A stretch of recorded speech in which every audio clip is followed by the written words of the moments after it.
हरे कृष्णा। जय राधा माधव कुंज बिहारी,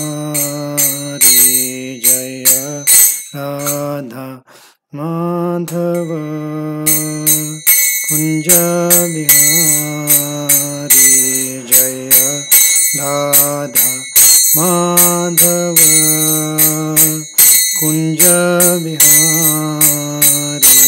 जय राधा माधव कुंज बिहारी, जय गोपीजन वल्लभ गिरिवर धारी, जय गोपीजन वल्लभ गिरिवर धारी, जय गोपीजन गिरिवर धारी, जय गोपीजन वल्लभ गिरिवर धारी, यशोदानंदन ब्रजजन रंजन, यशोदानंदन ब्रजजन रंजन, यशोदानंदन ब्रजजन रंजन, यशोदानंदन ब्रजजन रंजन, यशोदानंदन ब्रजजन रंजन, यशोदानंदन ब्रजजन रंजन, यमुना तीरा वनचारी, यमुना तीरा वनचारी, यमुना तीरा वनचारी, यमुना तीरा वनचारी, जय राधा माधव कुंज बिहारी, जय राधा माधव कुंज बिहारी, जय राधा माधव कुंज बिहारी, जय राधा माधव कुंज बिहारी।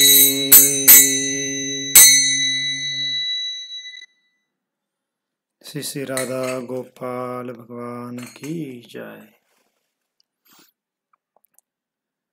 ओम नमो भगवते वासुदेवाय,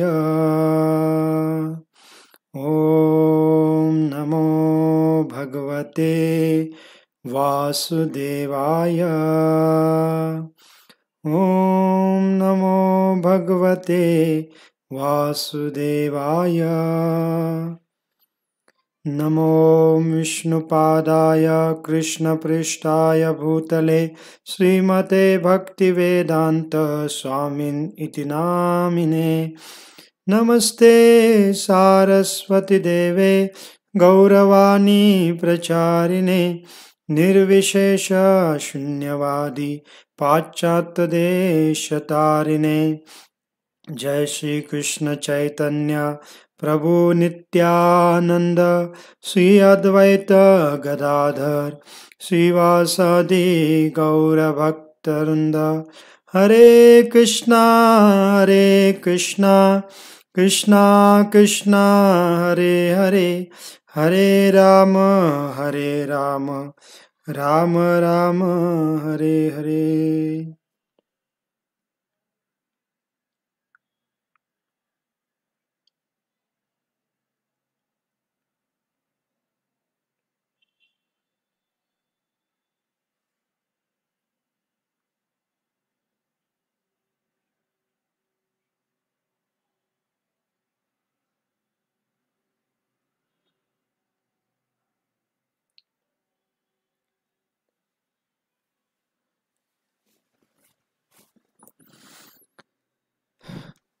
हरे कृष्णा. तर सर्व भक्तांचं पुन्हा एकदा आपल्या आजच्या भागवतम क्लासमध्ये विशेष स्वागत आहे. तर कालचा क्लास आपण घेऊ शकलो नाही, कारण काल ह्या भागामध्ये लाईट नव्हती. तर माफ करा, सर्वांना थोडं गैरसोय होत आहे. सारखं मध्ये लाईटीचा प्रॉब्लेम येत आहे. माहीत नाही तर काहीतरी प्रॉब्लेम असेल या भागामध्ये, तर सारखी थोडी लाईट जाते आणि त्यामुळे कालचा आपण क्लास घेऊ शकलो नाही. तर थोडं भक्तांना म्हणजे उत्साहाने आपण ऐकण्यासाठी बसत असतो 6च्या दरम्यान, आणि अचानक लाईट गेलेली आहे किंवा काही प्रॉब्लेम आला आहे, त्यामुळे जरा आपला उत्साह डाऊन होतो किंवा निरुत्साही आपण होतो त्यावेळेला. तर भक्तांना एक विनंती आहे की आपण अशा पद्धतीने काय अडचण आली आणि त्यावेळेला आपण क्लास घेऊ शकलो नाही, तर आपण मग, कारण त्यावेळेला आपण रोज ऐकत असतो आणि आपल्या ऐकण्याचा उत्साह किंवा इच्छा असते त्यावेळेला, तर त्याच वेळेला आपण आपल्या यूट्यूबवर आपल्या इस्कॉनच्या बऱ्याच वेगळ्या वरिष्ठ भक्तांचे प्रवचन लेक्चर ते नसतात. त्या दरम्यान आपण ते काही इतर प्रवचन पण ऐकू शकतो आपल्या भक्तांचे, कारण आपल्याला ती सवय झालेली आहे किंवा आवड निर्माण झालेली आहे. आणि अचानक आपला क्लास होणार नाही असं कळल्यानंतर थोडं आपल्याला वाईट वाटतं. तर त्या पद्धतीने तुम्ही काय करू शकता, मग दुसरं काहीतरी प्रवचन देऊन ऐकू शकता, कारण ह्या गोष्टी काय आपल्या हातात नसतात. आणि त्यामुळे कालचा पण आपला क्लास होऊ शकला नाही. आणि कालचा दिवस पण फार विशेष होता. काल आपल्या गुरु शिष्य परंपरेमधले एक आचार्य आहेत, श्री गौर किशोरदास बाबाजी महाराज. तर हे कोण आहेत? हे प्रभुपादांचे जे गुरु होते त्यांचे गुरु आहेत. म्हणजे प्रभुपादांचे गुरु होते भक्ती सिद्धांत स्वामी महाराज आणि त्यांचे गुरु होते गौर किशोरदास बाबाजी महाराज. आपण आपल्या घरामध्ये जे गुरु शिष्य परंपरेचा फोटो ठेवतो, तर त्याच्यामध्ये आपण आपल्या डाव्या बाजून जर बघितलं तर पहिले आहेत प्रभुपाद, त्याच्यानंतर प्रभुपादांच्या बाजूला आहेत भक्ती सिद्धांत महाराज जे प्रभुपादांचे गुरु आहेत, आणि भक्ती सिद्धांत महाराजांच्या बाजूला जे डाव्या बाजूने 3 नंबरचे आहेत ते गौर किशोरदास बाबाजी महाराज आहेत. मग त्यांचा फोटो पण मी तुम्हाला दाखवेन. तर हा फोटो आहे त्यांचा. तर यांचा काल तिरोभाव दिवस होता. तर काल तिरोभाव दिवस होता. परवाच्या दिवशी मी सांगण्यास विसरलो, परंतु काल हा तिरोभाव दिवस होता. मग त्यांच्याबद्दल पण थोडं बोलायचं इच्छा होती, पण काल आपण घेऊ शकलो नाही. पण आज आपण शेवटी जरा यांचं पण स्मरण करू, यांनाही प्रार्थना करू. तर फार विशेष वैष्णव होते हे आणि भक्ती सिद्धांत महाराजांचे गुरु होते, त्यामुळे आपल्या गुरु शिष्य परंपरेमध्ये फार विशेष त्यांचं स्थान आहे. आणि आपल्या गुरु शिष्य परंपरेचा जो फोटो आपण मंदिरामध्ये आपल्या देवघरामध्ये लावतो, तर त्याच्यामध्ये यांचा डाव्या बाजूने 3 नंबरचा फोटो आपण पाहतो. तर यांच्याबद्दल शेवटी आपण थोडी माहिती पाहू. आणि आजही दिवस फार विशेष आहे. आपल्या सर्वांना माहीत आहे की आज कार्तिकी एकादशी आहे. तर वर्षातून 4 ज्या मुख्य किंवा मोठ्या एकादशी आपण म्हणतो, तर त्यातली आषाढी एकादशी असते, माघवारी ज्याला आपण म्हणतो माघ एकादशी, आणि चैत्र एकादशी, आणि त्याच्यानंतर चौथी असते ही कार्तिक एकादशी. तर ही पण मोठी एकादशी मानली जाते. तर तो दिवस आजचा आहे. आणि आणखीन कोणत्या दृष्टिकोनातून महत्त्वपूर्ण आहे की चातुर्मासातली ही शेवटची एकादशी आहे. आता येणाऱ्या 3-4 दिवसानंतर जी पौर्णिमा येते, त्या पौर्णिमेला चातुर्मास पूर्ण होतो. म्हणलेलं आहे की जो चातुर्मास सुरुवात जेव्हा होतो पहिल्या महिन्यामध्ये, तर त्यावेळेला जेव्हा आषाढी एकादशी असते तेव्हा भगवंत विश्रांती घेतात, भगवंत झोपतात.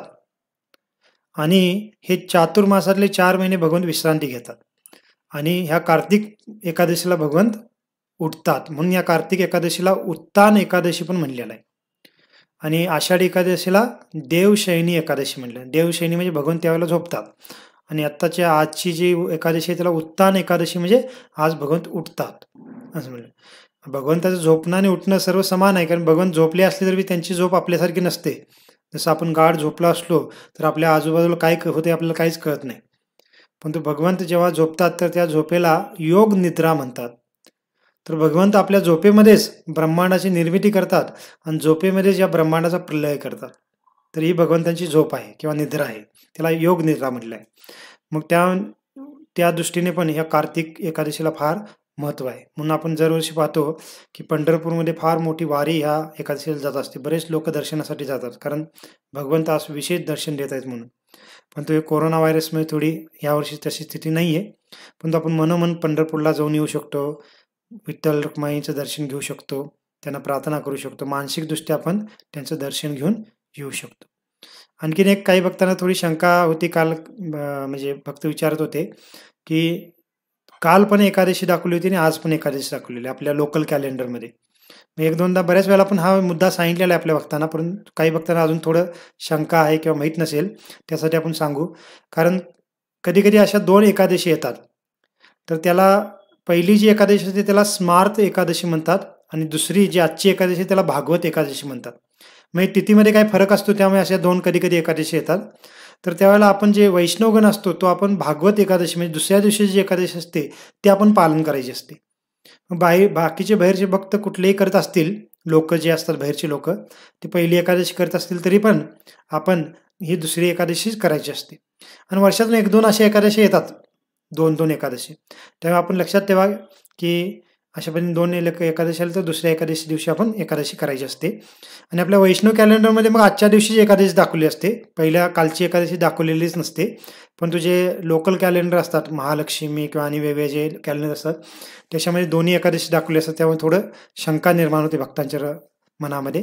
तर असं आपण लक्षात ठेवा नेहमी, आणि त्या पद्धतीने आपण दुसरी एकादशी करायची असते. ठीक आहे. मग आपण परवाच्या दिवशी चर्चा करत होतो की भगवान श्रीकृष्ण वृंदावनमध्ये पोचले होते, वृंदावन नाही मथुरेमध्ये, आणि मथुरेमध्ये ज्या काही लीला चालू आहेत त्याच्यावर आपण चर्चा करत होतो. त्याच्यावर आणखीन एक लक्षात सांगायचं राहिलं, आज आणखीन एक विशेष दिवस म्हणजे आज तुलसी विवाहाचा पण आरंभ होतो. म्हणजे आज तुलसी विवाहाचा दिवस असा मानला जातो, आणि तुलसी महाराणी आणि शालिग्राम शिळा किंवा भगवान श्रीकृष्ण यांचा आज विवाह लावला जातो. तर आपल्या महाराष्ट्रामध्ये ज्यादातर आजच केला जातो, पण उत्तर भारतामध्ये आजपासून सुरू होतो. मग येणारे 5 दिवस आहेत, म्हणजे जे आता येणारी जी कार्तिक पौर्णिमा येते 5 दिवसानंतर, तर त्या कार्तिक पौर्णिमेपर्यंत हे जे येणारे 5 दिवस आहेत, ह्या 5ही दिवसाला तुलसी विवाहाचे दिवस मानले जातात. आणि आपण कोणत्याही दिवशी करू शकतो या 5 दिवसापैकी, परंतु आपल्या इकडं ज्यादातर आजच करतात. परंतु आपण कॅलेंडरमध्ये पाहिलं, आपल्या महालक्ष्मी कॅलेंडर किंवा लोकल कॅलेंडरमध्ये पण, तर तिथं आज काय लिहिलेलं आहे, तुलसी विवाह प्रारंभ असं लिहिलेलं आहे. प्रारंभ म्हणजे आजपासून सुरू होतो, आणि येणारे 5 दिवस तुलसी विवाहाचे दिवस असतात. मग त्यानुसार आपण आज जर करत नसाल किंवा आज काही झालं तर उद्या परवा 3-4 दिवसामध्ये पण आपल्या सोयीनुसार आपण तुलसी विवाहाचा कार्यक्रम आपल्या घरामध्ये करू शकता. गेल्या वर्षी आपल्याला आठवत असेल की आपण आपल्या सत्संग हॉलमध्ये फार चांगल्या पद्धतीने हा कार्यक्रम घेतला होता तुलसी विवाहाचा. सर्वच भक्तांनी फार आनंदाने त्याच्यामध्ये सहभागी झाले होते. यावर्षी आपल्याला शक्य नाही झालं, परंतु पुढच्या वर्षी पुन्हा आपण त्या पद्धतीने कार्यक्रम घेऊ. ठीक आहे. मग आपण कृष्ण लीलेमध्ये पाहत होतो की कृष्ण कालयवन नापासून म्हणजे दूर पळत जातात, किंवा त्याला पळवत एका गुफेमध्ये नेतात, आणि त्या गुफेमध्ये मुचिकुंद राजा झोपले होते, आणि त्याच्यावर भगवंत काय करतात, कृष्ण आपलं उपरणं ठेवतात, आणि त्या कालयवनाला वाटते की हे कृष्णच झोपलेला आहे माझ्या भीतीपासून, आणि त्याला तो कालयवन काय करतो, मुचिकुंद राजांना लात मारतो, आणि मुचिकुंद राजा जेव्हा उठतात तर त्यांच्या दृष्टीमुळे कालयवन भस्म होतो, जाऊन पूर्णतः भस्म होतो. आणि त्या ठिकाणी मग परीक्षित महाराज मुचिकुंद राजा कोण होते हा 3 प्रश्न विचारतात सुखदेव गोस्वामींना. आणि मुचिकुंद राजांचा पण इतिहास आपण पाहिला की त्यांना देवतांकडून हे वरदान मिळालेलं होतं, आणि मग त्यामुळे त्यांच्या दृष्टीमुळे काय झालं, कालयवन जाऊन भस्म झाला होता. मग हे सर्व प्रसंग आपण परवाच्या दिवशी श्रवण केला होता. मग त्याच्या पुढचा प्रसंग आता आपण श्रवण करू की, तरी मी आणि फोटो दाखवतो आपल्याला. तर हा फोटो आहे, आपण परवा पाहिला होता की मुचिकुंद राजा झोपेतून उठतात आणि समोर कालयवन आहे, त्याच्यावर दृष्टी पडताच त्याचं शरीर पूर्ण जाऊन भस्म होतं, आणि कृष्ण मागे लपून उभे असतात. तर अशा पद्धतीने हा प्रसंग आपण पाहिला होता. मग आता मुचिकुंद राजा जेव्हा अशा पद्धतीने दृष्टी टाकून त्याला भस्म करतात, तर ते आश्चर्यचकित होतात की हा व्यक्ती कुठून आला, आणि ह्यांनी माझी झोप मोड का केली, माझ्या झोपेमध्ये विघ्न का आणला यांनी, असं विचार करत मुचिकुंद राजा इकडे तिकडे पाहू लागतात गुफेमध्ये. आणि तेवढ्यात मग त्यांना काय दिसतं की भगवान श्रीकृष्णांचं दर्शन होतं मुचिकुंद राजांना. आणि कसं दर्शन होतं तर आपण पाहत आहे की ह्या चित्रामध्ये मागे कृष्ण उभे आहेत, तर एकदम चतुर्भुज रूपामध्ये कृष्ण आहेत. तर मुचिकुंदजींना दर्शन दिलं त्यावेळेला ते चतुर्भुज नव्हते, मग त्यांनी द्विभुज रूपच घेतलं धारण, आणि परंतु भगवंतांच्या शरीरातून फार मोठा तेज प्रकट होत होता, प्रकाश प्रकट होत होता आणि त्याच्यामुळे ती पूर्ण गुफा प्रकाशित झालेली होती. त्या गुफेतला अंधार नाहीसा झाला होता. आणि मग आता सुखदेव गोस्वामी मुच्चुकुंद राजांनी जे भगवंताचं दर्शन केलं त्याचं वर्णन करत आहेत. मग पुन्हा एकदा आता आपल्याला भगवान श्रीकृष्णाच्या सौंदर्याचं वर्णन ऐकायला मिळेल. तर सुखदेव गोस्वामी काय लिहितात पहा, मुच्चुकुंद राजा कसं पाहत आहे कृष्णांना. तर मी वाचतो, आपण ऐका ध्यानपूर्वक. तेव्हा मुच्चुकुंद महाराजांना मेघाप्रमाणे घन निळ्या वर्णाचे चतुर्भुज, इथं चतुर्भुज लिहिलेलं आहे, म्हणजे याचा चतुर्भुज, चतुर्भुज आणि पितांबरी भगवान श्रीकृष्ण दिसले. त्यांच्या वक्षस्थळावर श्रीवत्स चिन्ह अंकित होते, तर कंठी तेजस्वी कौस्तुभ मणी विराजमान झालेला होता. भगवंतांनी वैजंती माळ परिधान केलेली होती. बघा, हे जर वर्णन आपण ध्यानपूर्वक ऐकू तर आपल्याला इथंच या वर्णनाच्या श्रवणामध्येच आपण विठ्ठलाचं दर्शन करू शकतो. कारण विठ्ठलांच्या विग्रहामध्ये हेच असतं, कारण विठ्ठल स्वयंकृष्ण आहेत. तर विठ्ठलांच्या पण छातीवर वक्षस्थळावर श्रीवत्स चिन्ह आहे, त्यांच्या कंठामध्ये कौस्तुभ मणी आहे आणि त्यांच्या गळ्यामध्ये वैजंती माळा असतात. तर हे वर्णन तुकाराम महाराज पण त्यांच्या अभंगामध्ये करतात, है ना. तर तसंच सुंदर ते ध्यान उभे विटेवरी, करकटावरी ठेवून या कंठी कौस्तुभ मणी विराजित, त्याच्यामध्ये एक पुढे लाईन येते, है ना. तर अशा पद्धतीने मकर कुंडले तळपती श्रवणी, अशा पद्धतीने त्याच्यामध्ये वर्णन आहे. तर तसंच वर्णन इथं मुच्चुकुंद राजा पाहत आहेत. आणि पुढे म्हणलेलं आहे की त्यांच्या मुखावर फार सुंदर असं मंद स्मित हास्य दिसत होतं आणि त्यामुळे कृष्णांचं मुख आणखीनच ज्यादा सुंदर दिसत होते. आणि ते मनुष्यलोकी सर्वाधिक सुंदर होते. त्यांनी मकर कुंडले धारण केलेली होती. त्यांचे तारुण्य ओसांडून वाहत होते आणि ते मत्त सिंहासारखे उदार दिसत होते.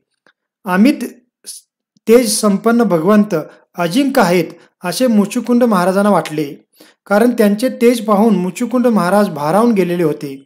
भगवंतांचे सर्वांग सुंदर रूप पाहून शंकित झालेल्या मुच्चुकुंद महाराजांनी त्यांना पुढील प्रमाणे प्रश्न विचारला. आता मुच्चुकुंद महाराजांनी एवढं सुंदर रूप पाहिलं, परंतु आता त्यांना कन्फर्म माहीत नाही की हा व्यक्ती कोण आहे. आणि मग मुच्चुकुंद महाराज कृष्णाला प्रश्न विचारतात. काय म्हणतात की हे पुरुष श्रेष्ठ, कृष्णाला काय म्हणतात, पुरुष श्रेष्ठ, कारण ते कृष्ण आहेत हे अजून त्यांना माहीत नाही. कारण मुच्चुकुंद राजा हे सतयुगातले होते आणि आता बराच कालावधीपासून जे झोपलेले होते आणि आता द्वापरयुग चालू होता आणि कृष्ण प्रकट झालेले आहेत, ते भगवंत आहेत हे त्यांना काहीच माहीत नव्हतं. आणि त्यामुळे म्हणतायत हे पुरुष श्रेष्ठ, कारण त्यांच्या शरीर कांतीने, शरीराच्या सौंदर्याने ते एकदम आकर्षित झाले होते आणि त्यामुळे त्यांना ते काय म्हणतात, हे पुरुष श्रेष्ठ. आणि पुढे म्हणतात तुमचे चरण कमल तर एकदम कमळाच्या पाकळ्याप्रमाणे कोमल आहेत. मुच्चुकुंद महाराज भगवंताचं चरण कमल पण पाहतो आणि त्यांना भगवंताचं पूर्ण शरीरच एकदम कमळाच्या दलाप्रमाणे कोमल दिसतं किंवा वाटतं. आणि त्यामुळे ते म्हणतात की तुमचे चरण कमल तर कमळाच्या पाकळ्यापेक्षाही ज्यादा कोमल आहेत. मग तुम्ही अशा काट्याने भरलेल्या या डोंगरान दऱ्यामध्ये कुठून आला आणि ह्या दूरवर स्थित असणाऱ्या गुफेमध्ये तुम्ही कसं आला आणि तुम्ही वास्तविक कोण आहात, असं ते कृष्णाला प्रश्न विचारतात की तुम्ही कोण आहात आणि तुमचं शरीर तर इतकं कोमल आहे आणि तुम्ही ह्या काटेरी वनामध्ये या दूरच्या गुफेमध्ये कसं तुम्ही इथं आला, असं मुच्चुकुंद राजा त्यांना म्हणतात. आणि पुढे ते मुच्चुकुंद राजा त्यांना काय म्हणतात, आणि पुढे म्हणतात की निश्चित तुम्ही कोण असणार आहे, तुम्ही देवी देवतांपैकी इंद्र, चंद्र, सूर्यदेवता, अग्निदेवता असे कोणीतरी तुम्ही असणार आहे, असं ते कृष्णांना म्हणतात. कारण कृष्णाचं शरीर फार सुंदर दिसत होतं आणि त्यांनी देवी देवतांना पण पाहिलेलं होतं स्वर्गामध्ये मुच्चुकुंद राजांनी. आणि त्यामुळे म्हणतात की निश्चित तुम्ही देवी देवतांपैकी कोणीतरी आहात, इंद्रदेवता, चंद्रदेवता किंवा अग्निदेवता यापैकी कोणी आहात. आणि पुढे मग स्वतःच आणि म्हणतात की नाही, तुम्ही त्या देवतांपैकी नसणार आहात. तुम्ही निश्चित जे 3 प्रधान देवता आहेत, 3 प्रधान देवता कोण, ब्रह्मा, विष्णू आणि महेश, हे 3 प्रमुख देवता म्हणतो आपण. तर त्या 3 प्रधान देवतापैकी तुम्ही निश्चित पुरुषोत्तम भगवान विष्णू आहात. का, कारण तुमच्या शरीरातून जी अंगकांती बाहेर पडत आहे त्याच्याद्वारे काय होत आहे, या पूर्ण गुफेचा अंधार नाहीसा झालेला आहे. आणि एवढं जे अंगकांती आहे, प्रकाश, हा भगवान विष्णूंच्या शरीरातून प्रकट होऊ शकतो, मग असं ते म्हणतायत. आणि तरी आणि पुढे म्हणतात कृष्णाला म्हणतात की हे पुरुषोत्तमा, जर तुमची इच्छा असेल तर आम्हाला म्हणजे मला तुमचा जन्म, कर्म आणि कुळाविषयी सत्य माहिती सांगा. म्हणजे तुमचा जन्म कुठे झाला, तुम्ही कोण आहात, तुमच्या कोणत्या कुळामध्ये तुम्हाला जन्म झालेला आहे, तर ही मला माहिती सांगा आणि ती ऐकण्यास मी फार आतुर आहे, असं मुचुकुंद राजा कृष्णाला म्हणतात. आणि पुढं मग आपला परिचय देतात मुचुकुंद राजा. म्हणजे प्रश्न विचारत आहेत, आता पहिला आपला पण परिचय देत आहेत आणि ते म्हणतात की हे पुरुष श्रेष्ठ, माझ्याबद्दल सांगायचं झालं तर मी इक्ष्वाकू कुळातील एक क्षत्रिय आहे आणि माझ्या पित्याचे नाव होतं मानदाता राजा आणि त्या मानदाता राजाचा मी पुत्र आहे आणि माझं नाव मुचुकुंद आहे.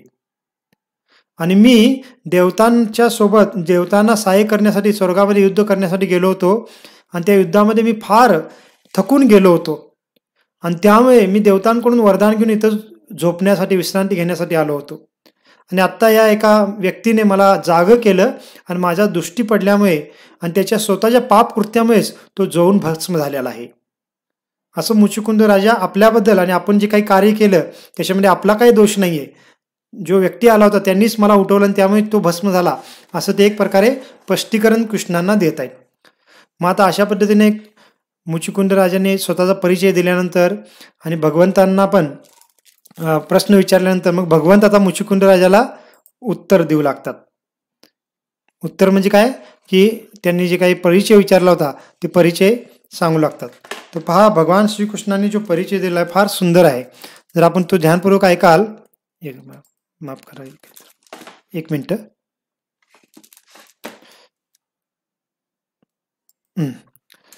तर भगवान श्रीकृष्ण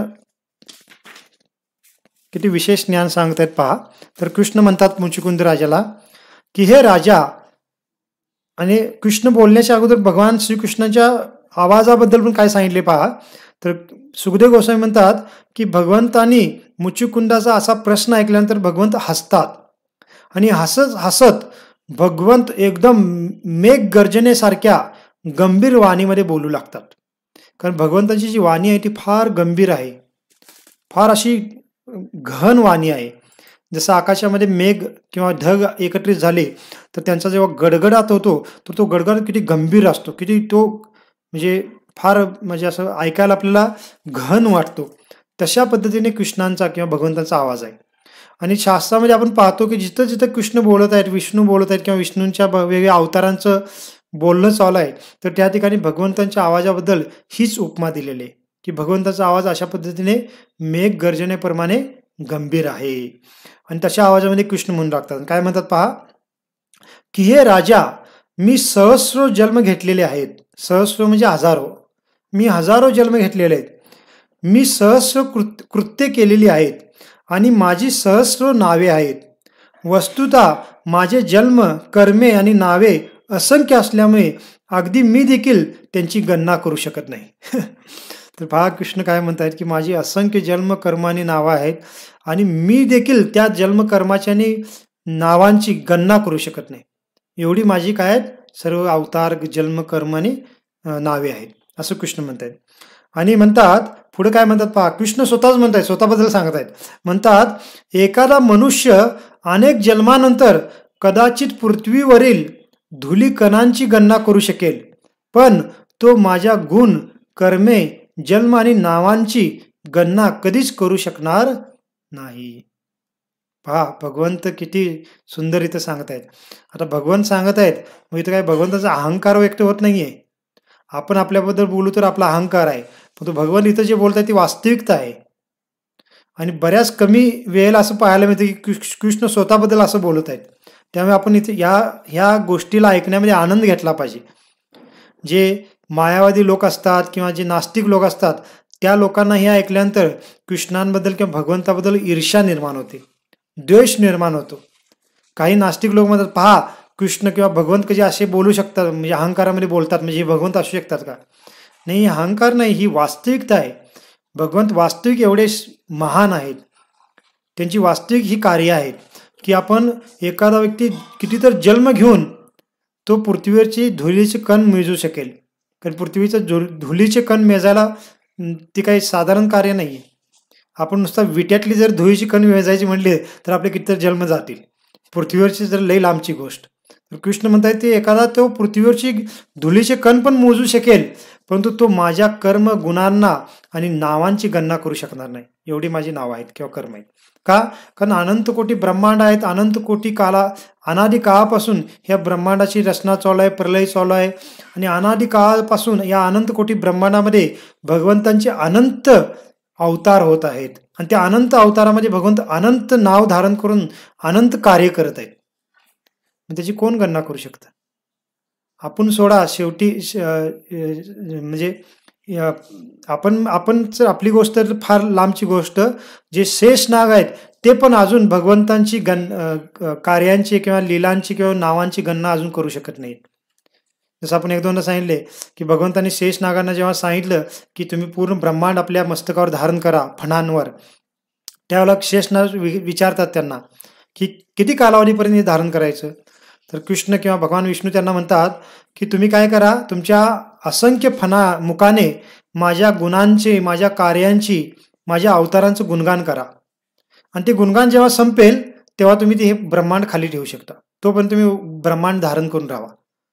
आणि तेव्हापासून आत्तापर्यंत शेषनाग अजून भगवंतांचे गुणगान करतायत, पण ते गुणगान ते काही संपलेलं नाही आणि भविष्यात संपणार पण नाही. का? कारण भगवंतांचं लीला अवतार चालूच असतात. म्हणून इथं कृष्ण म्हणतायत की कोणी माझ्या कार्यांची, नावांची गणना करू शकत नाही.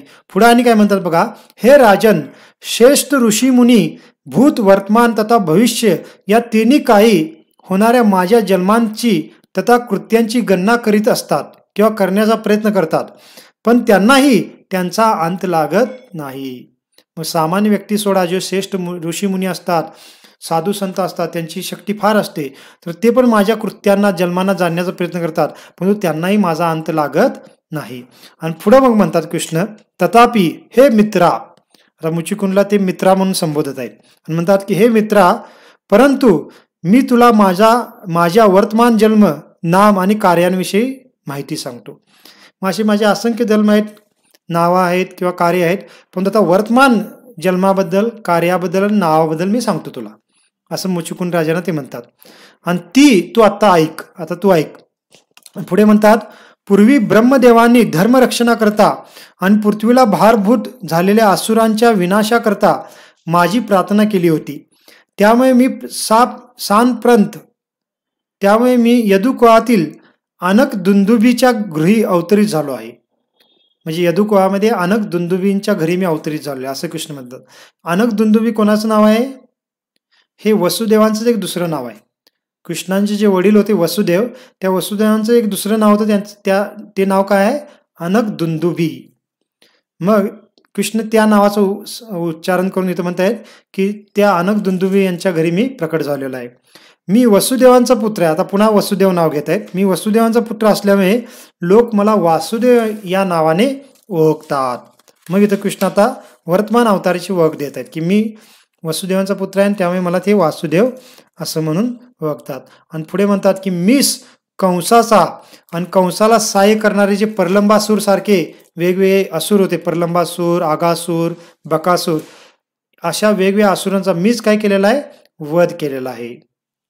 आणि हे मुचिकुंद राजा, आत्ता या ठिकाणी तुझ्या दृष्टीने जो एक व्यक्ती भस्म झाला तो कोण होता? हा काल यवन होता. आणि याला पण मीच इथं आणलं होतं तुझ्या दृष्टीच्या द्वारे नष्ट करण्यासाठी. आणि अशा पद्धतीने कृष्ण काय करतात?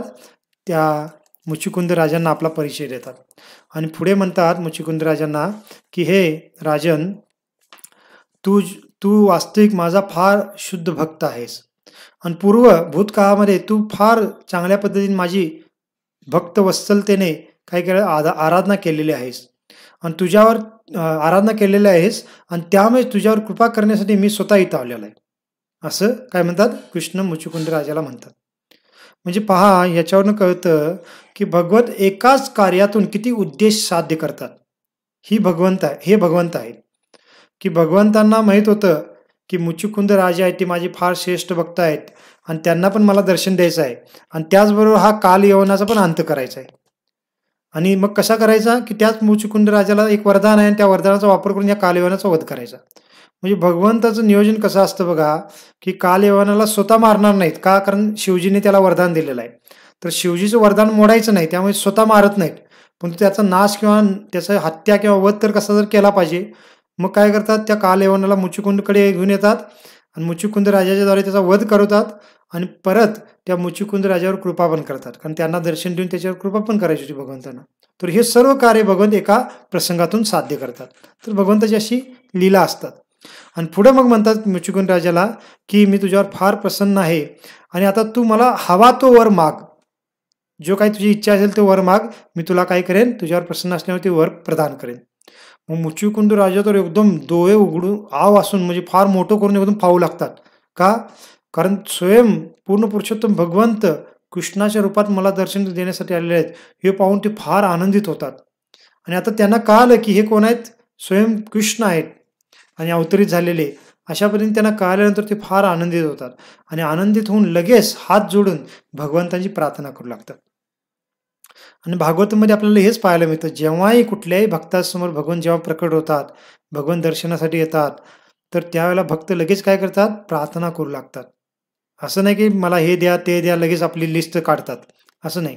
प्रार्थना करतात. प्रार्थना म्हणजे त्याच्यामध्ये भगवंताची स्तुती करतात, भगवंतांना धन्यवाद मानतात, है ना. आणि स्वतःला भगवंताची क्षमा मागतात. आपण एकदा सांगितलेलं आहे की प्रार्थनेमध्ये काय काय असलं पाहिजे. सर्वात पहिला प्रार्थनेमध्ये आपण भगवंताची स्तुती केली पाहिजे. केव्हा पण आपण मंदिरात गेल्यानंतर लगेच आपलं मागणी मागत बसलं नको पाहिजे.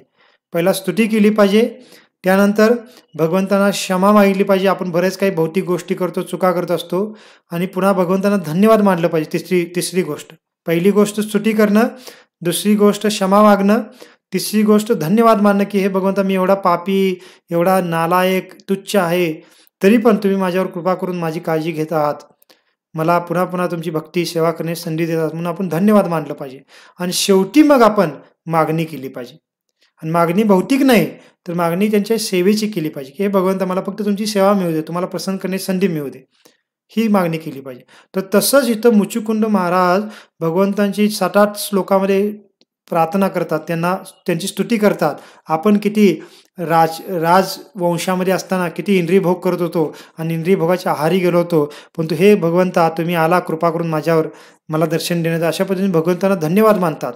आणि हे सर्व प्रार्थना केल्यानंतर मग शेवटी काय म्हणतात, तर शेवटी मग पहा मागणी काय करतायत मुचुकुंद राजा. तर हे मागणी ज्या करत आहेत वेगळे भक्त, ते पण आपण पुन्हा पुन्हा ऐकलं पाहिजे. त्याच्याद्वारे पण आपल्याला कळतं की भगवंताकडे आपण काय मागणी केली पाहिजे. मग प्रल्हाद महाराजांनी काय मागणी केलेली आहे भागवतामध्ये, ध्रुव महाराजांनी काय मागणी केलेली आहे, नारद मुनींनी काय मागणी केलेली आहे, युधिष्ठिर महाराजांनी काय मागणी केलेली आहे, कुंती महाराणी आहेत, भीष्म पितामह आहेत, ह्या सर्वांच्या प्रार्थना आपल्याला दिसतात भागवतामध्ये. त्याच्यामध्ये प्रत्येकाने काय मागणी केलेली आहे त्याच्यावरून आपल्याला कळतं की आपण पण काय मागणी केली पाहिजे. आणि सर्वांची मागणी एकच आहे, ती म्हणजे काय, जे इथं मागणी केलेलं आहे. तर इथं काय बोललेलं आहे, ते म्हणतात मुचुकुंद महाराज की हे सर्व शक्तिमान प्रभो, तुमच्या चरणकमलाशी सेवा मिळावी या वरदाना व्यतिरिक्त इतर कोणताही वर मला नको.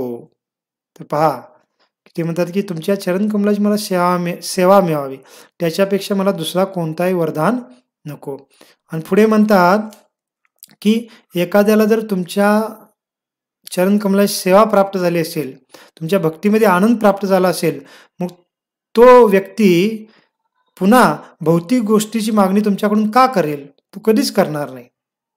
आणि जर एखादा व्यक्ती करेल तर तो मूर्ख समजला पाहिजे, असं मुचुकुंद महाराज भगवंताच्या समोर म्हणतात. आणि त्यामुळे मला हे भगवंता भौतिक कोणतीही गोष्ट नको, मला फक्त तुमची चरणकमलाची सेवा करण्याची संधी मिळू दे.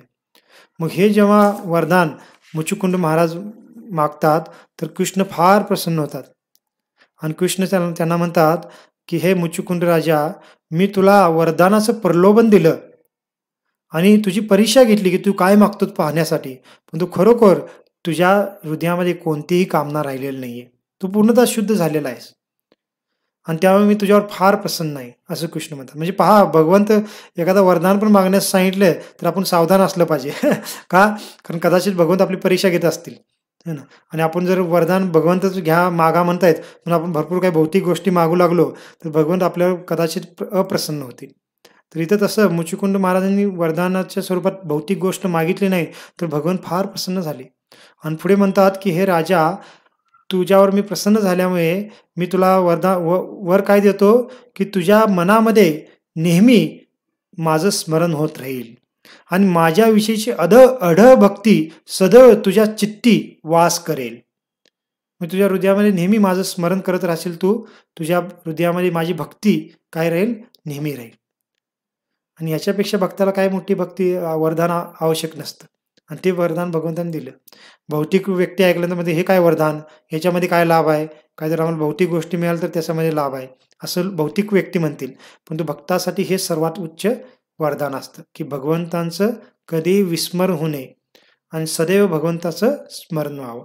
सततम कीर्तयंतो माम यततंच दुडवता, की भगवंतांचं नेहमी सतत कीर्तन स्मरण व्हावं आणि दुडतेनं व्हावं, हेच भक्तांची इच्छा असते आणि ते वरदान भगवंतांनी त्यांना दिलं. आणि पुढे म्हणतात भगवंत मुचुकुंद राजाला की तुम्ही क्षत्रिय असताना, तुमच्या छात्र धर्माचं पालन करत असताना तुम्ही बऱ्याच वेळेला शिकार केलेले आहेत आणि शिकार आणखीन बाकी आपल्या कर्तव्याचं पालन करत असताना तुमच्याकडून बऱ्याच वेगळ्या पशूंची हत्या झालेली आहे. कारण क्षत्रियांचं तो एक कर्तव्य असतं शिकारीला जाणं आणि हिंसक प्राण्यांना त्यांचा हत्या करणं, कारण ते हिंसक प्राणी दुसऱ्यांना सतावत असतील तर क्षत्रिय लोकांना ते करावं लागतं.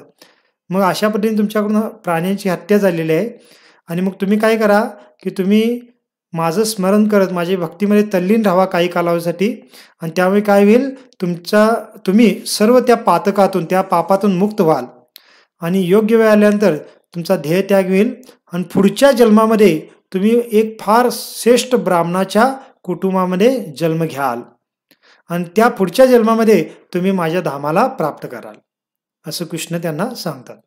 का, कारण त्यांचं अजून थोडं ते क्षत्रिय धर्मामध्ये केलेलं काही पापकृत्य होतं आणि त्यामुळे ते पण शुद्ध होण्याची आवश्यकता होती आणि म्हणून कृष्ण तसं सांगतात. आणि पुढच्या जन्मात एक ब्राह्मण कुटुंबाचा जन्म होईल. आणि आपल्याला जर स्मरण असेल तर हे मुचुकुंद राजा पुढच्या जन्मात एका ब्राह्मणाच्या कुटुंबात जन्म घेतात. तर हे कोण आहेत आपल्याला माहीत, एकदा आपण सांगितलेलं आहे. तर आपण पंढरपूरच्या यात्रेला 1-2 दिवसाच्या यात्रेला गेलो होतो, त्या ठिकाणी आपण सांगितलं होतं की जे पंढरपूरमध्ये भक्त पुंडलिक आहेत, हे भक्त पुंडलिकच हे मुचुकुंद राजा होते. त्या ठिकाणी आपण सांगितलं होतं, काही भक्तांना स्मरणात असेल की पूर्वजन्मात मुचुकुंद राजा होते आणि भगवंतांनी हे जे वरदान दिलेलं आहे की पुढच्या जन्मात तुम्ही एक ब्राह्मण कुटुंबात जन्म घ्याल, तर हेच मुचुकुंद राजा पुढच्या जन्मामध्ये म्हणजे या कलियुगामध्ये द्वापरयुगाच्या शेवटी म्हणजे द्वारकेच्या लीलेच्या दरम्यान हे काय करतात, पुंडलिक म्हणून, भक्त पुंडलिक म्हणून पंढरपूरमध्ये जन्म घेतात. आणि त्या भक्त पुंडलिकांना भेटण्यासाठीच मग हेच कृष्ण पुन्हा द्वारकेतून पंढरपूरला येतात, त्यांना दर्शन देतात आणि पुंडलिकांच्याच इच्छेने पंढरपूरमध्ये ते वास्तव्य करतात. म्हणजे आपण फार चांगला योगायोग आहे की आजचा आपला प्रसंग आहे तो पंढरपूरच्या संबंधित पण आलेला आहे आज कार्तिक एकादशीच्या निमित्ताने. तर हे जे भक्त पुंडलिक आहेत हेच मुचुकुंद राजा होते पूर्वजन्मामध्ये आणि मग त्यांचा भक्त पुंडलिकाच्या जीवनामध्ये यांचा उद्धार होतो आणि ते मग भगवंताची प्राप्ती करतात. पण अशा पद्धतीने मुचुकुंदाचा प्रसंग म्हणजे तिथं भगवंत वरदान देतात. आणि मग काय होतं की मुचुकुंद राजा मग भगवंतांनी वरदान दिल्यानंतर मग मुचुकुंद राजा गुफेच्या बाहेर येतात. कृष्ण तिथंच अदृश्य होतात गुफेमधून आणि या मुचुकुंद राजा मग आता त्यांना सांगितलं होतं की तुम्ही आता भगवंत माझं स्मरण करत काही कालावधीसाठी थोडं भ्रमण करा. मग मुचुकुंद राजा ज्या गुफेतून जेव्हा बाहेर येतात तर पाहतात तर काय की जे जंगलातील झाडे आहेत, पक्षी आहेत, पशु आहेत किंवा मानव पण आहेत, हे सर्वजण त्यांची जी उंची आहे ती फार कमी झालेली. का त्यांना असं वाटतं, कारण मुचुकुंद राजा सतयुगातले होते आणि सतयुगातल्या लोकांची उंची द्वापरयुगातल्या लोकांपेक्षा जास्त होती आणि आत्ता द्वापरयुग चालू असल्यामुळे सतयुगाच्या मानाने या सर्वांची उंची फार कमी झाली होती. मग मानव असू द्याल, पशु असू द्याल, वृक्ष असू द्याल, सर्वांचीच. आणि हे पाहून त्यांना लगेच कळतं, ते विचार करतात की निश्चित आता कलियुग पण लवकरात लवकर सुरू व्हायची वेळ आलेली आहे. आणि असा विचार करून मग ते इकडे तिकडे भ्रमण न करता लगेच उत्तर दिशेला हिमालयामध्ये निघून जातात मुचुकुंद राजा. आणि उत्तर दिशेला कुठे जातात, बद्रिक आश्रममध्ये जातात, जिथं नरनारायण ऋषी वास्तव्य करतात. आणि तिथं जाऊन ते काय करतात, शांतपणे भगवान श्रीहरींच्या आराधनेमध्ये निमग्न राहतात आणि तिथं बराच कालावधी भगवंताची भक्तिमय कार्य करून भगवंताचं स्मरण करत तिथं आपला ध्येय त्यागतात आणि मग पुन्हा ते भक्त पुंडलिक म्हणून पंढरपूरमध्ये जन्म घेतात. मग अशा पद्धतीने मुचुकुंद राजांचा प्रसंग या ठिकाणी सुखदेव गोस्वामी सांगतात आणि कालयवनाचा मग हत्या या ठिकाणी अशा पद्धतीने झाली. मग म्हणलेलं आहे की मग कृष्ण काय करतात, पुन्हा मथुरेला येतात, कारण कालयवनाचा वध करायचा होता तो झाला. मुचुकुंदाला पण विशेष कृपा प्रदान केली आणि मग आता कृष्ण मथुरेला येतात. का? कारण मथुरेमध्ये ह्या कालयवनाचं जे सैन्य होतं, किती सैन्य होतं, जवळजवळ 3 करोड सैन्य होतं. तर ते सैन्य अजून तिथंच होतं, मथुरेला वेढा घालून बसलेलं होतं. कारण हा कालयवन एकटाच कृष्णाच्या मागे लागून पळत आला होता. कारण कृष्ण एकटे आहेत, त्यामुळे मी पण एकटाच त्याचा पाठलाग करून त्याचे युद्ध करून त्याला हरवलं पाहिजे असा विचार करून कालयवन एकटाच आला होता. मग कृष्ण इथे येतात आणि मग पाहता मग बलरामजी तिथं होतेच आणि कृष्ण बलराम दोघेच आहेत. मथुरावासियांना तर पहिलाच द्वारकेमध्ये शिफ्ट केलेला आहे. मग कृष्ण बलराम काय करतात, मग त्या कालयवनाच्या पूर्ण सैन्याचा नाश करतात थोड्याच कालावधीमध्ये, कारण त्यांचा नाश करणं काही भगवंतांना कठीण नाही आणि सर्व त्यांचा पराभव करून त्यांचा पूर्ण नाश करतात. तेवढ्यात काय होतं की हा जो जरासंध आहे, कारण जरासंध पण येत होता आक्रमण करण्यासाठी, तर तो जरासंध 23 अक्षोनी सेना घेऊन काय करतो, मथुरेजवळ येतो. मग आता भगवंताने या 3 करोड सैन्याला हरवलं. आता जरासंधाची 23 अक्षोनी सेना आली आणि प्रत्येक वेळेला भगवंतानी जरासंधला पण हरवलं होतं, त्याच्या सर्व सेनेचा नाश केला होता. जवळजवळ 17 वेळा केलं होतं, परंतु 18व्या वेळेला आत्ता आला होता. आत्ता मात्र भगवंत जरासंधाच्या सेनेशी लढत नाहीत किंवा बलरामजी पण लढत नाहीत. मग करतात काय, तर काय करतात, जसा एखादा फार भित्रा व्यक्ती असेल त्याप्रमाणे कृष्ण आणि बलराम जरासंध आणि जरासंधाची सेना पाहिल्यानंतर तिथून एकदम पळायला सुरू करतात. जसं एखादा भित्रा व्यक्ती भिवून पळू लागतो तशा पद्धतीने कृष्ण आणि बलराम एकदम पळू लागतात. आणि जरासंध एकदम आश्चर्यचकित होतो की कृष्ण बलरामाने एवढ्या वेळेला आपल्यासोबत एवढ्या शूरतेने युद्ध केलं आणि आत्ता असं का पळत जात आहेत. आणि भागवतामध्ये वर्णन आहे की कृष्ण बलरामांनी काय केलं होतं की त्या कालयवनाची जी सेना होती त्याचा नाश केल्यानंतर त्यांचे जे अलंकार होते, त्यांचे जे रथ होते, भरपूर काही त्यांना खजाना प्राप्त झाला होता त्या कालयवनाच्या सेनेने, तर तो सर्व खजाना बैलगाडीवर लादून बऱ्याच काही लोकांच्याद्वारे ते द्वारकेला पाठवत होते. कारण मनुष्यलीला आहे, मनुष्यलीलेमध्ये पण अशा पद्धतीने सर्व करणं, म्हणजे युद्ध केलं तर त्या युद्धामध्ये मिळालेल्या वस्तू पण राजाला भेट म्हणून देत असतात. मग तशा पद्धतीने उग्रसेन राजाला भेट देण्यासाठी ते घेऊन चालले होते बैलगाडीवर लादून. परंतु फार एकदम तंतोतंत एखाद्या भित्र्या व्यक्तीप्रमाणे कृष्ण काय करतात, कृष्ण आणि बलराम त्या ज्या बैलगाड्या होत्या ज्याच्यावर फार धनसंपत्ती लादली होती ते तिथंच सोडून ते पळू लागतात. आणि जरासंध एकदम हसू लागतो त्यांना पाहून कृष्ण बलरामांना आणि मोठ्याने काय करतो, ओरडू लागतो की अरे अरे भयभीत भित्र्या कृष्ण आणि बलराम जिनो, तुम्ही काय करत आहात, तुम्ही यदुवंशाला कलंक लावत आहात की मी युद्धासाठी आलो आणि तुम्ही काय करता, एकदम पळपुटाप्रमाणे पळून चाललेला आहात. आणि असं म्हणून जरासंध फार हसू लागतो आणि त्याला फार आनंद होतो, कारण एवढ्या वेळा तो हरला होता आणि आता कृष्ण बलराम पळून चाललेले आहेत, म्हणजे आपला आता विजय झालेला आहे. कारण वैदिक संस्कृतीमध्ये जेव्हा युद्ध होत होतं तर क्षत्रिय कधी पळून जात नव्हते, ते मरत होते, परंतु पळून कधी जात नव्हते. पळून गेला म्हणजे त्या पळून जाणाऱ्या योद्धाबरोबर युद्ध करणं म्हणजे त्या जिंकणाऱ्या योद्ध्याला लज्जास्पद वाटत होतं आणि तो मग त्या पळून जाणाऱ्या योद्ध्यावर आक्रमण पण करत नव्हता, त्याला जाऊन देत होता, ठीक आहे मी जिंकलो आता तू जा पळून, अशा पद्धतीने होत होतं. आणि त्यामुळे जरासंध फार आनंदित होतो की आपण आता जिंकलो आणि फार जोरात हसू लागतो. परंतु त्याला फार राग होता कृष्ण बलरामांचा, त्यांनी कंसाला मारलं होतं आणि बदला घ्यायचा होता, म्हणून हा जरासंध काय करतो, आपला रथ सैन्य घेऊन कृष्ण बलरामांचा पाठलाग करू लागतो, कारण त्यांना मारायचंच आहे मला अशा भावनेने. आणि बराच वेळ भगवंत पळत राहतात कृष्ण बलराम आणि जरासंध पण त्यांचा पाठलाग करत जातो. आणि असं बराच वेळ म्हणजे पळून पळून भगवान श्रीकृष्ण आणि बलराम प्रवर्षण नावाचा एक पर्वत होता, मग तो द्वारका आणि मथुरेमध्ये आहे, मध्ये होता त्यावेळेला, तर त्या ठिकाणी येतात कृष्ण बलराम आणि त्या पर्वतावर चढतात. प्रवर्षण नावाचा जो पर्वत आहे त्यावर. मग आता जरासंध जेव्हा पाहतो कृष्ण बलराम या पर्वतावर चढत आहेत, तर जरासंध काय करतो, आपली सेनेला त्या कृष्ण बलरामांना शोधण्यासाठी पर्वतावर पाठवतो. ते कारण पर्वत जंगल आहे त्या भागामध्ये, पर्वतावर पूर्ण जंगल होतं आणि कृष्ण बलराम त्यांना सापडत नाहीत त्या जंगलामध्ये गेल्यानंतर. तर बराच वेळ शोध घेतो तो जरासन, पण तरी पण कृष्ण बलराम त्यांना सापडत नाही. मग हे काय करतो जरासन, त्या पर्वताच्या चारी बाजूने भरपूर लाकडे टाकून त्या पर्वतालाच पेटवून देतो. आणि तो काय विचार करतो की पर्वत एका बाजूने खाई होती फार मोठी आणि एका बाजूने सर्व झाडी होती किंवा जंगल होतं.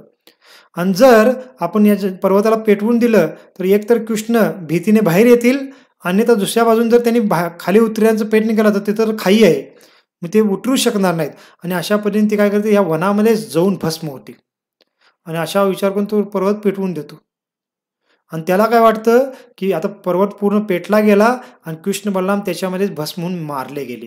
आणि तो फार आनंदित होतो, एकदम विजयाचा आनंद व्यक्त करत तो आपल्या मगध राज्याकडे, जरासंधाचं राज्याचं नाव होतं मगध, तर त्या मगध राज्याकडे जाऊ लागतो एकदम विजयाचा आनंद साजरा करत.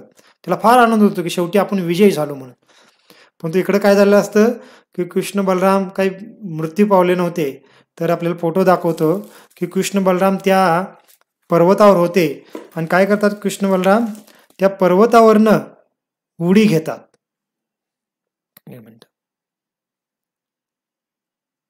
तर हा फोटो आहे पहा की कृष्ण बलराम, ते मागे पर्वत आपल्याला दिसत आहे आणि मागे धूर पण दिसत आहे, कारण त्या पर्वताला पूर्णतः पेटवलं होतं जरासंधाने, पूर्ण पेटलेलं आहे. तर कृष्ण बलराम काय करतात, त्या दुसऱ्या बाजूला जी खाई होती, फार मोठी दरी होती, तर त्या दरीवरने दोघे पण उडी घेतात. आणि तो पर्वत किती मोठा होता, सुखदेव गोस्वामी सांगत आहेत भागवतामध्ये की तो 11 योजन उंच होता पर्वत. 11 योजन म्हणजे किती होतं, एक योजन म्हणजे साधारणतः 8 मैल, म्हणजे 12 किलोमीटर पकडा. मग किलोमीटरमध्ये बघायला गेलं तर 11 योजन म्हणजे जवळजवळ 140 किलोमीटर होतं. तर 140 किलोमीटर हा पर्वत उंच होता. मग आता दापोरी घाटला पर्वत आहे, त्यामुळे त्यावेळेलाच हे सर्व असे पर्वत होते त्यावेळेला. 140 म्हणजे इथून पंढरपूरपेक्षा पण जादा अंतर, एवढा तो पर्वत हुबा उंच होता. आणि तेवढ्या उंचीवरनं कृष्ण बलराम खाली उडी घेतात. आणि उडी घेऊन त्यांना काहीच होत नाही. का? कारण ते साधारण पुरुष नाही आहेत, साधारण व्यक्ती नाही आहेत भौतिक शरीराचे, तर ते त्यांचं शरीर दिव्य आहे. आणि एवढ्या उंचने उडी घेऊन पण त्यांना काही होत नाही. आणि ते उडी घेतात आणि जरासंध तिकडे निघून जातो दुसऱ्या बाजूने, आणि कृष्ण बलराम इकडे उडी घेऊन निवांत द्वारकेला पोचतात. कारण बाकीच्या सर्वांना द्वारकेला पहिलाच पोचवलं होतं आणि आता आपण द्वारकेला स्वतः पोचतात. आणि मग मथुरा नगरीला जे काही वेढा देण्यासाठी जरासंध आला होता ते पण तिकडे जात नाही, तो सरळ आपल्या मगध राज्याकडे जातो आणि कृष्ण बलराम द्वारकेमध्ये जातात. आणि अशा इथून मग आता द्वारका लीला सुरू होते. कारण मथुरावासी सर्व द्वारकेमध्ये आलेले आहेत, कृष्ण बलराम पण आता द्वारकेमध्ये पोहोचतात. आणि कृष्ण बलराम द्वारकेमध्ये पोहोचल्यानंतर सर्व द्वारकावासी त्यांचं फार आनंदाने स्वागत करतात आणि फार आनंदित होतात, प्रसन्न होतात. आणि कृष्ण बलराम अशा पद्धतीने मथुरावासींचं संकट दूर करतात आणि जरासंधाला पण फसवतात. तर आता आपला वेळ पूर्ण झालेला आहे. आता मला गौर किशोरदास बाबाजी महाराजांच्याबद्दल पण आपण सर्व बोलू म्हणलं, पण तो वेळ याच्यामध्येच पूर्ण झाला आपला. आणि त्याचबरोबर आज तुळशी विवाह पण आहे. तर आपण असं करूया, आता थांबूया आपण आणि गौर किशोरदास बाबाजींच्याबद्दल आपण जरा उद्या बोलू. मग त्यांच्या जेव्हा एक 5-10 मिनिटच बोलायचं होतं, पण तो उद्या बोलू, कारण आज प्रसंग पूर्ण करण्यासाठी जरा वेळ जादा गेला. आणि याच्या पुढे मग आणि काय की जरासंध का जिंकला किंवा भगवंत का तिथून पळून गेले, त्याचं कारण काय आहे. कारण 17 वेळेला तर जरासंधाला भगवंताने हरवलं होतं, पण तो 18 वेळेला असा काय प्रसंग घडला की कृष्णांना पळून जावं लागलं तिथून. आणि मग त्याच्या मागचं कारण काय हे आपण उद्या चर्चा करू. आणि त्याच्यानंतर पुढे आणि काय द्वारकेच्या लीला काय काय घडतात त्याच्यावर पण आपण चर्चा सुरू करू. तर फार फार धन्यवाद आपल्या सर्वांचा. आज कार्तिक एकादशी आहे, तर सर्वांनी आज अध्ययन जप सर्वजण केलाच असाल, तर तुळशी विवाहाच्या निमित्ताने पण आज तुळशी महाराजांना प्रार्थना करा. आपल्या घरामध्ये आज विवाह आपण करत असू तर त्याच्यामध्ये आपण तुळशी प्रणाम म्हणू शकता, तुळशी आरती पण करू शकता आज घरामध्ये आपण. आणि तुळशी महाराजांना विशेष प्रार्थना करा की आपल्या हृदयामध्ये कृष्ण प्रेम ती प्रदान करो, कारण तुळशींना कृष्ण प्रेम प्रदायनी असं म्हटलं जातं. आणि आज भगवान श्रीकृष्णांच्या सोबत त्यांचा विवाह होत आहे. मग आजपासून येणारे 4-5 दिवस ते विवाहाचे दिवस असतात. तर येणाऱ्या 4-5 दिवसामध्ये आपण तुळशी महाराजांना प्रार्थना करत राहावा आणि त्याच्यामुळे खरोखर त्यांची कृपा आपल्याला प्राप्त निश्चित होईल. आणि त्याचबरोबर आपल्याला आणखीन एक माहीत असेल की आपल्या भक्तापैकी विट्यातल्या भक्तापैकी अमित बाबरप्रो आहेत, ते वृंदावनला गेलेले आहेत आणि खरोखर त्यांचा आपण फार धन्यवाद मानलं पाहिजे, की गेल्या 3-4 दिवसापासून आपल्या WhatsApp ग्रुपवर ते वृंदावनच्या वेगवेगळ्या ठिकाणाचं फोटोज पाठवत आहेत. त्यामुळे आपल्याला विट्यामध्ये बसून वृंदावन धामाचं दर्शन होत आहे. मग गोवर्धन असेल, नंदगाव असेल, बरसाना असेल, राधाकुंड, श्यामकुंड आणि प्रभुपादांची समाधी, तर यांचे फोटो, व्हिडिओज आपल्याला ते पाठवत आहेत आणि त्यामुळे खरोखर या कार्तिक महिन्यामध्ये आपल्याला वृंदावन दर्शनाचा पण लाभ होत आहे. तर त्यामुळे आपण खरोखर त्यांच्याप्रती एक कृतज्ञ किंवा धन्यवादाचा भाव असला पाहिजे. तर त्यांचं पण विशेष कौतुक आपल्या म्हणजे धन्यवाद आपण मानू आपल्या सत्संगच्या तर्फे. तर ठीक आहे, आपण इथं थांबूया आणि उद्या मग पुढे आपण आपल्या पद्धतीने चर्चा करू. श्रील प्रभुपाद की जय, अनंत कोटि वैष्णव वृंद की जय, निताय गौर प्रेमानंदे, हरि हरि बोल.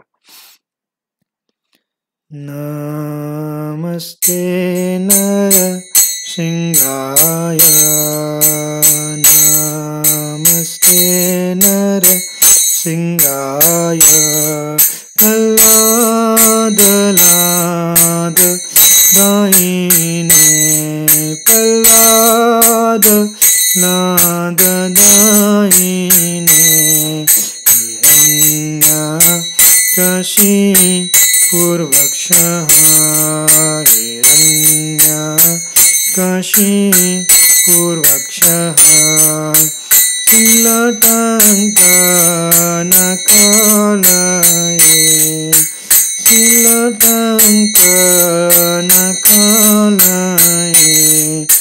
तो न सिंगापर, तो न सिंगा, तो न सिंगा, तो न सिंगा, यतो यतो यामित, तो न सिंगा, यतो यतो यामित, तो न सिंगा, बहिन सिंगारुद, हिन सिंगा, बहिन हृदय येन सिंगानर, सिंगमदीं शरणं प्रपदे नर, सिंगमदीं शरणं प्रपदे, तव कर कमलवरे नाका, अद्भुत सिंगार,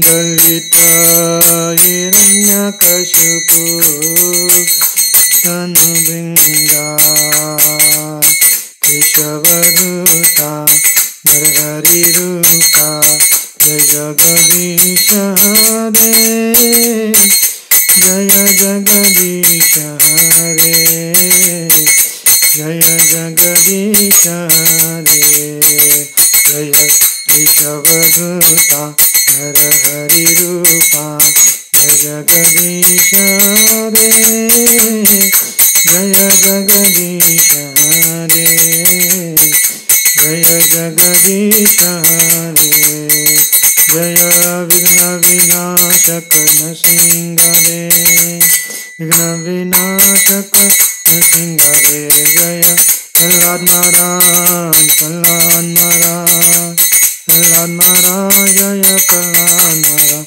प्रभुपाद, प्रभुपाद, प्रभुपाद, जय जय प्रभुपाद, प्रभुपाद, प्रभुपाद, प्रभुपाद, नित्य गौर हरि बोल, हरि बोल, हरि बोल, हरि बोल, नित्य गौर हरि बोल, हरि बोल, हरि बोल, हरि बोल. भक्ति विघ्न विनाशक भक्तवत्सल श्री नरसिंह भगवान की जय, भक्तराज श्री प्रह्लाद महाराज की जय, श्रील प्रभुपाद की जय, निताय गौर प्रेमानंदे, हरि हरि बोल. हरे कृष्णा.